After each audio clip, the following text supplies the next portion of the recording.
Good day, learners! I'm Teacher Mase, your Technology and Livelihood Education 6 teacher for today, and welcome you to a new day filled with fun and learning through Facebook live streaming.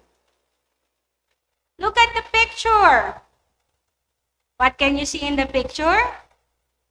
Yes, it is a picture of different fruits. Did you ever wonder how the markets and supermarkets of different places have plenty and variety of foods at the same time? Today, we will discover how they manage to have plenty of fruits at the same time. I know you are ready to have fun and to have new learnings. I can see you right now, but I can feel your excitement to learn the elements to be observed in planting trees and fruit-bearing trees, market demands for fruits and famous orchard farms in the country. Code TLE6AG-OB-2. At the end of the session, you should be able to identify the elements to be observed in planting trees. Identify market demands for fruits and famous orchard farms in the country. Explain the elements to be observed in planting trees and appreciate the importance of planting trees. Before we begin, type your name, your section, and your school in the comment box. And it is greatly appreciated if you have with you your module, your pen, and your paper. I think we are all set. Come and sing with me a song composed by Mr. Carlito Tadlas Jr. TLE will help you to be live ready.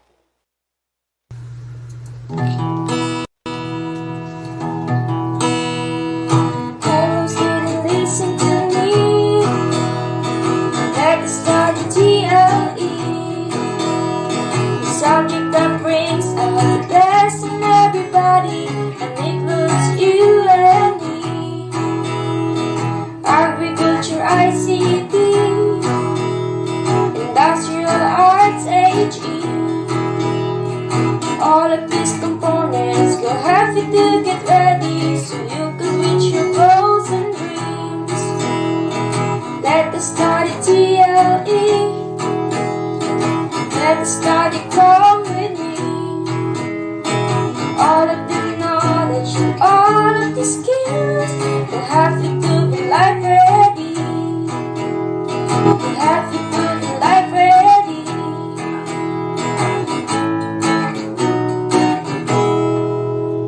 Thank you for singing with me, kids. Before we get through with our lesson, let's play Puzzled Up.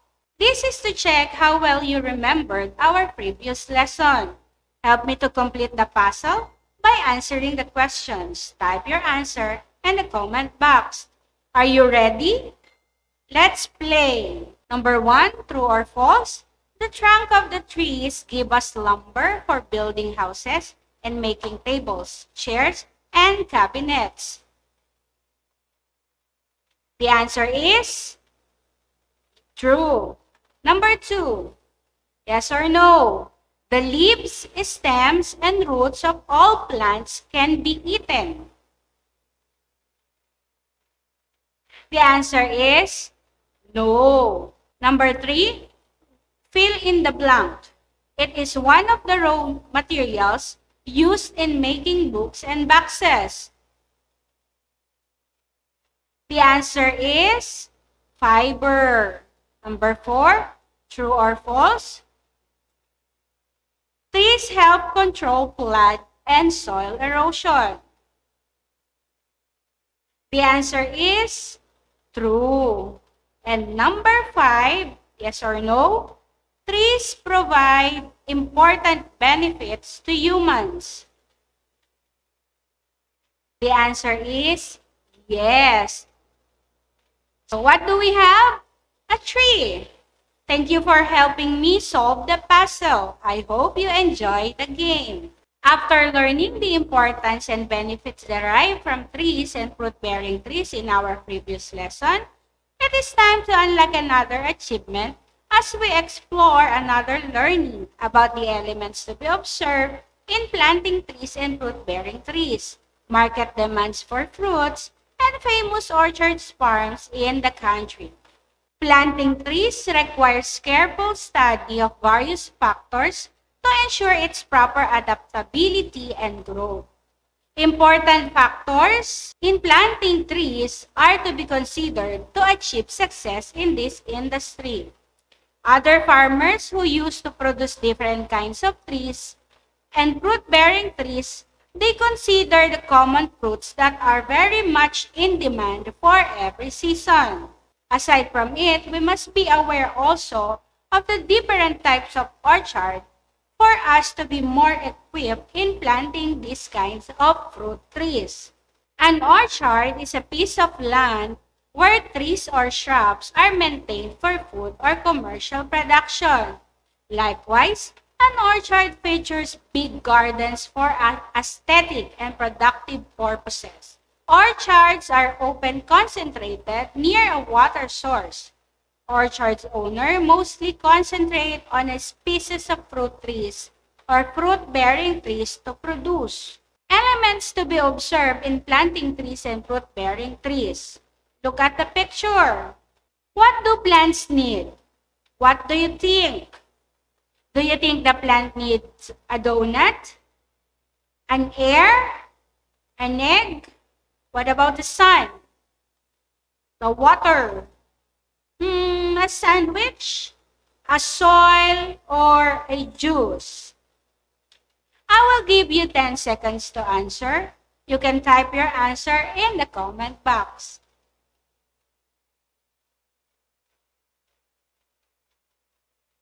Let's see if you can get the answer correctly. The answers are there. Did you get it right? I know you all got it right. Basic needs of the plants are the soil, the air, the water, and the sun. Let us now proceed to the important factors to consider in planting fruit-bearing trees. Number 1 is climate. Climate is the most important factor affecting the growth of trees. Climate includes temperature, sunlight, and rainfall. It has been observed that different varieties of trees grow best in certain climatic conditions. Number 2 is the soil. As a primary growing medium for plants, the soil contains mineral elements necessary for normal plant growth and development of the trees. Nutrients such as nitrogen, potassium, and phosphorus, and other are being absorbed by the roots of the tree for the plant to grow from the soil. There are two basic types of soil, mineral soil and organic soil.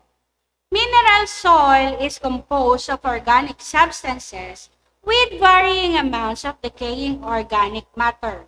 On the other hand, organic soil is formed from partly decayed plant materials. The next one is water. Trees are very dependent on water because it serves as a solvent for the nutrients from the soil. Trees cannot survive without water, for it's part of every plant, cells, and tissues. Next is the fertilizer. Fertilizer are added to soil to increase its productivity. The two types of fertilizers are organic and inorganic fertilizers. Organic fertilizers come from composed of decayed fruits and vegetable peelings, animal manures, and food waste, while inorganic fertilizers are made up of synthetic materials. Let's go to the market demands for fruits. The demands for fruits commonly arise during summer season or if there is a yearly occasion to celebrate, like New Year's Eve. Here are some examples of fruits that are in demand in the market. Market demands for fruits: avocado, banana, calamansi, dalandan, lansones, mango, orange, papaya, suha, and watermelon. Let us now learn more about the famous orchard by watching this video. Famous orchard farm in the country. Rosa Farm. Hello everyone, I am Nelda Zulveta. Rosa Farms is a 12.8 hectare mango orchard in the Philippines, home to 888 mango trees of the sweetest mango in the world, the Philippine Carabao mango. Mango trees flower and fruit only once every 2 years. But Dr. Ramon Barba, while taking up his doctorate in horticulture at the East-West Center in Hawaii, was able to develop a technology that would force the mango trees to flower more often. This is the technology we use at Rosa Farms today. How does this work? We spray the mango trees with a potassium nitrate solution that would induce them to flower quickly. Within 9 to 12 days, we would already see buds emerging from the trees. But this is only the first of 8 stages of mango production over the course of 4 months before the mature fruit is ready for picking. Climate change has made mango production for us at Rosa Farms really difficult. Mangoes do not like rain, so when it doesn't stop raining and the weather goes haywire, it becomes very difficult for us. Not only that, we constantly have to battle with swarms of insects so that we need to spray the mango trees constantly with pesticides and insecticides. It is the reason why we have observed a practice called mango bagging, where as soon as the mango fruits are already as early as when they are egg-sized already, we wrap the fruits one by one on paper. Doing this not only protects the fruit while it's growing from pests and insects, but it also protects the fruits from chemicals and the pesticides that we're spraying on the fruit.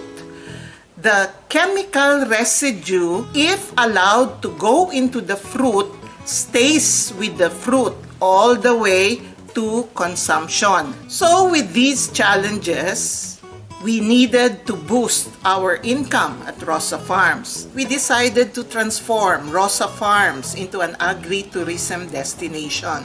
When we harvested the fruits and they were so pretty and their skin so flawless, we decided we wanted to share this with families, the direct consumer. Just like apple picking in California or persimmon picking in Hawaii, we decided to let visitors experience picking the mangoes themselves, and we called this Pick and Pay. In 2018, a group of students came to the farm. They were elementary school students from a nearby school. They said their teachers prodded them to go to the farm to research and to study all about Rosa Farms. What joy we felt when they shared with us that Rosa Farms found its way into their textbook. In the grade 6 textbook of the Livelihood and Technology Education prescribed by the Department of Education, Rosa Farms was listed there with a matching story, setting it as one of the top orchards in the country. All our efforts were not in vain. But we didn't stop there. We continued to be motivated to do more and to share the joys of nature with more people all over the world. Thank you for your attention. Once again, I am Nelda Zulveta of Rosa Farms from the Philippines. Gapuz grapes.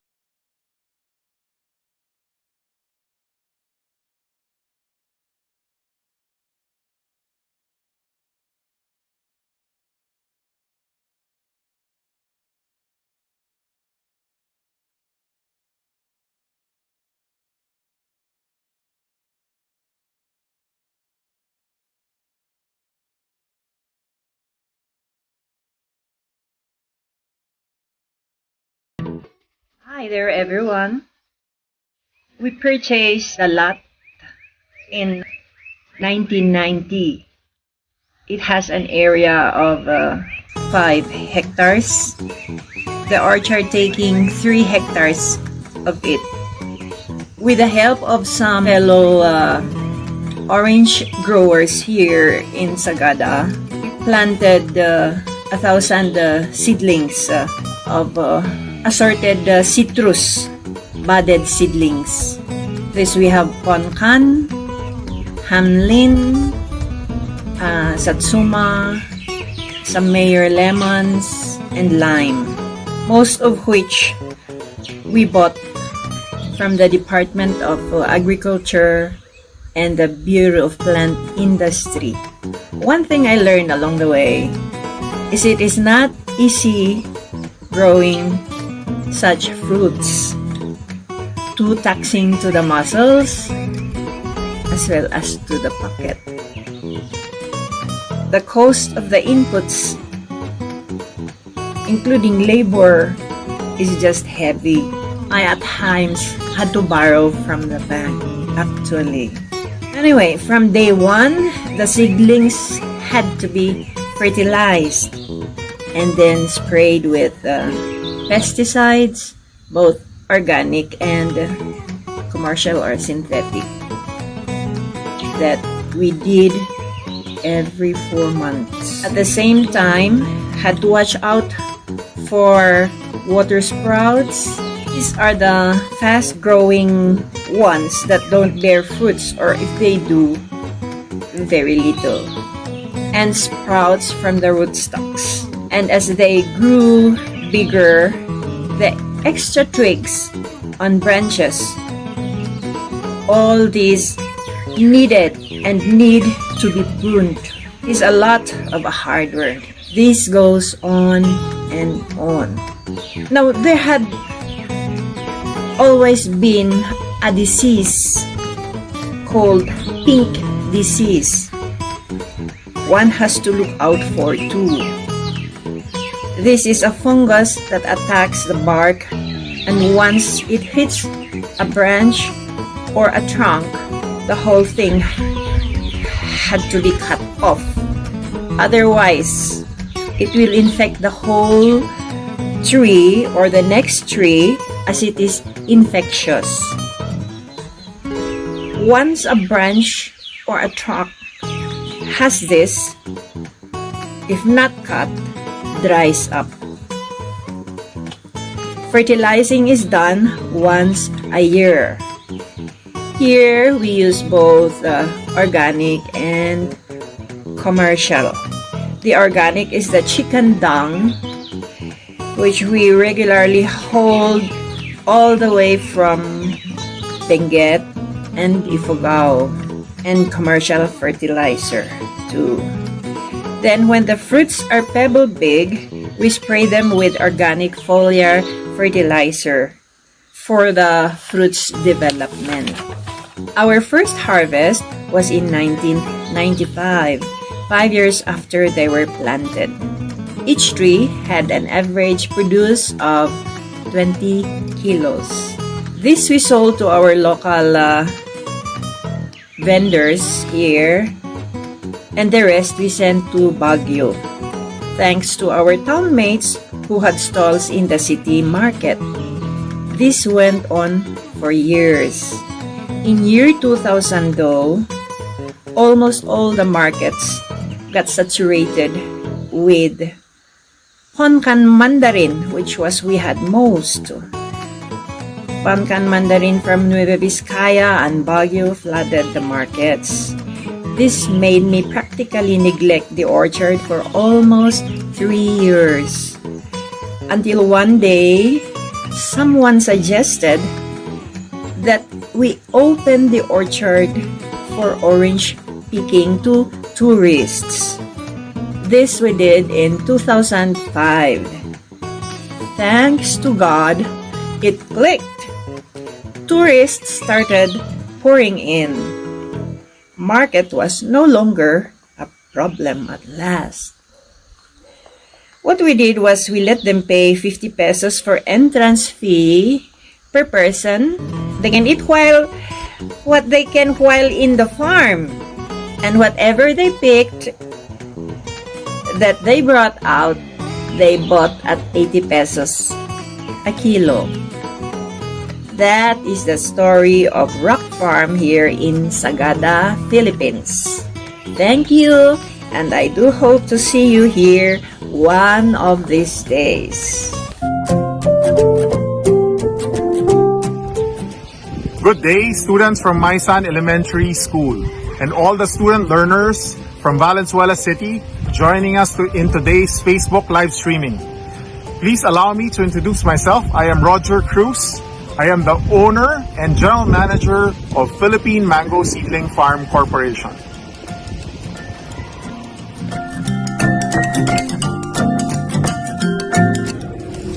Back in 2004, we stumbled upon an accidental business.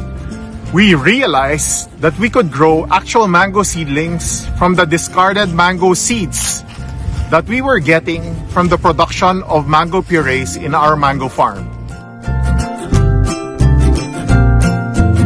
When we started the mango seedling nursery farm 17 years ago, we had three main objectives in mind. First, we want to positively contribute to the Philippine mango industry by ensuring the constant supply of credible mango planting materials.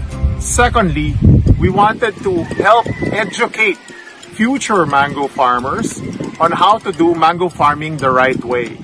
And three, we want to contribute indirectly to the preservation of the Philippine environment through the planting of mango trees all over the Philippines.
with a very short presentation that we just shared with you, it is my personal hope that we were able to inspire not just a few of you, but many of you to venture in the field of entrepreneurship.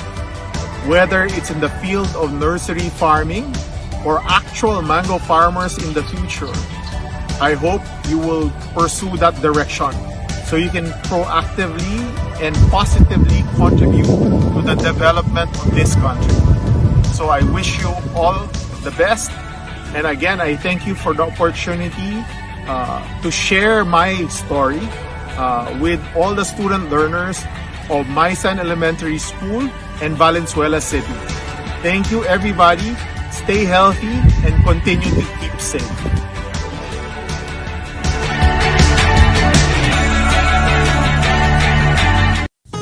Successful orchard growers in the community or adjacent communities. Sinura Pampanga Farm. It has 1,000 guapo trees, few mango trees, and calamansi trees. Anon Florida Blanca Farm. It has fruit-bearing trees, 600 calamansi, 35 mango, and other assorted fruits. Santa Ana Mango Farm. It has 50 income-generating mango trees and fish pond. Mango Farm. It has mango and other fruit-bearing trees. Fruit Farm Mitula Homes. This is a dragon fruit farm. I hope you learn a lot from our video. I prepared an activity for you. For our first activity, let's play Complete Me. Complete the following statements by arranging the jumbled letters. Type your answer in the comment box. Number 1, the most important factor affecting the growth of trees is... The answer is climate. Number 2, the type of soil that is formed from partly decayed plant materials is called... The answer is organic soil. Number 3, plants cannot survive without it. It nourishes every part of it. The answer is water. Number 4, it contains mineral elements necessary for normal plant growth and development of trees. It is... The answer is soil. And number 5, what is added to soil to increase its productivity? The answer is fertilizer. Well done, kids! I know that you are enjoying learning in the comfort of your own homes. Now, get ready for our second activity. Choose the letter of the correct answer. Type your answer in the comment box. Number 1, it is a piece of land where trees or shrubs are maintained for food or commercial production. A. Soil. B. Fertilizer. C. Orchard. D. Rock farms. The answer is letter C. Orchard. Number 2, added to soil to increase its productivity. A. Climate. B. Fertilizer. C. Sunlight. D. Water. The answer is letter B. Fertilizer. Number 3, it has 50 income-generating mango trees and fish pond. A. Rock Farm. B. Rosa Farm. C. Gapus Grapes Farm. D. Santa Ana Mango Farm. The answer is letter D. Santa Ana Mango Farm.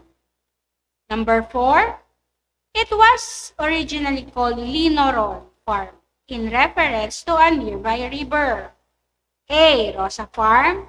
B. Gapus Grapes Farm. C. Sinura Pampanga Farm. D. Anon Florida Blanca Farm. The answer is letter A, Rosa Farm. And number 5, it is a dragon fruit farm. A, Rock Farm. B, Rosa Farm. C, Sinura Pampanga Farm. D, Fruit Farm Mitula Homes. The answer is letter B, Fruit Farm Mitula Homes. Well done, kids. I know you got them all right. These are the things we need to remember from our lesson. The basic needs of the plants are soil, water, air, and sunlight.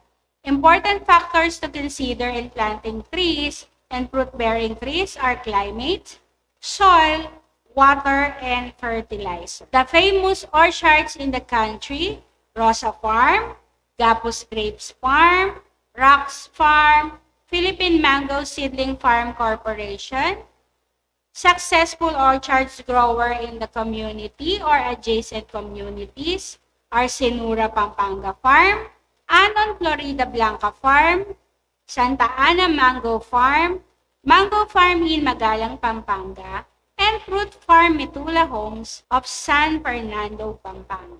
For your assignment, you may start answering what I can do and assessment on pages 8 and 9 of your TLE module. Now, let us proceed with our question and answer portion. You can type your question in the comment box. Our first question is from Angie. Her question is, what if there will be no more soil for planting fruit-bearing trees such as mango, santol, and other? Nice question, Angie. If there will be no more soil for planting fruit-bearing trees, definitely there will be limited supply of fruits in the market. Are we going to wait for that moment? Of course, no one would want that to happen. So we must take good care of our trees and landfill. Another question from Maki. Why do we need to consider various factors in planting trees? Good question, Maki. It is important to consider various factors in planting trees because some important plant characteristics are size, hardiness, susceptibility to insects and diseases, and soil condition can lead to the achievement of success in the industry. Alright, I think we are clear. I hope you learned from our lesson. Before we end our session for today, let me acknowledge the following. Mrs. Nelda Solweta of Rosa Farm, Gapus Grapes Farm, Mrs. Feli Yacabao Kapuyan Omengan of Rock Farm, and Mr. Roger Cruz of Philippine Mango Seedling Farm Corporation. And also, let me thank the writers, the illustrators, the editors, the management team, and as well as the websites used for today's lesson. Of course, my moderator and IT, Mr. Arlo J. Cabanero, and Mr. Jerus I. De Jesus. That's all for today, learners. I am very glad because we have finished our day filled with so much fun and excitement. Again, this is Teacher Mase reminding you that TLE helps you to be life ready.